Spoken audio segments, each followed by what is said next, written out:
ఉన్న ఉద్యోగాలను పీకేశారు, ఉన్న ప్రభుత్వ రంగ సంస్థల్ని మూసేశారు. ఏం ముఖం పెట్టుకుని ఓట్లు అడుగుతా ఉన్నారు? ఇవాళని అడుగుతా ఉన్నాను. ఉద్యోగాలు ఇవ్వరు, స్థానికుల ఉపాధి ఇవ్వరు, అదాని అంబానీని పెంచుతారు. వారి వల్ల వచ్చి ఓటు అడుగుతా ఉన్నారు. మిత్రులారా, ఈ ప్రాంతంలో 4 ఎంపీలతో పాటు కేంద్ర మంత్రి ఉన్నాడు.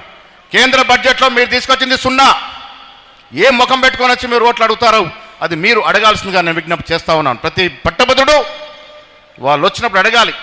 కేంద్రంలో 0 తీసుకొచ్చిన మీరు ఇలా ఏం ముఖం పెట్టుకొని ఓట్లు అడుగుతారనే ప్రశ్న వారికి వేయాల్సిందిగా మేము విజ్ఞప్తి చేస్తూ ఉన్నాను. కాంగ్రెస్ పార్టీకి ఓటు ఘనంగా ధైర్యంగా చెప్తా ఉన్నాం. ఈ రాష్ట్రంలో అభివృద్ధి జరుగుతూ ఉంది.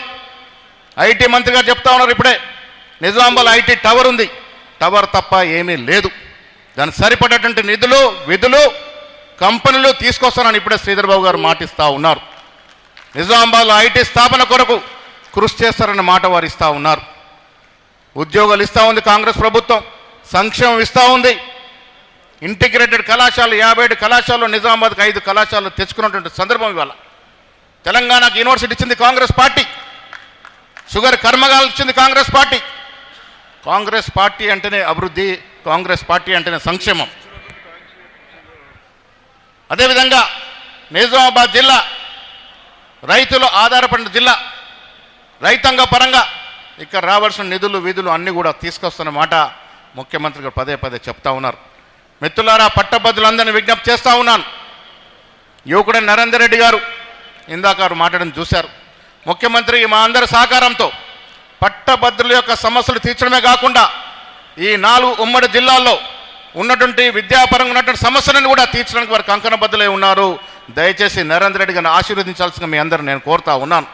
శ్రీధర్ బాబు గారు కూడా థ్యాంక్స్ చెప్తా ఉన్నాను. త్వరలోనే మీరు అది కార్యరూపం దాల్చాల్సిందిగా విజ్ఞప్తి చేస్తూ ఉన్నాను. జూపల్లి కృష్ణారావు కూడా ఇక్కడ మంత్రిగా యాక్టివ్గా ఉన్నారు.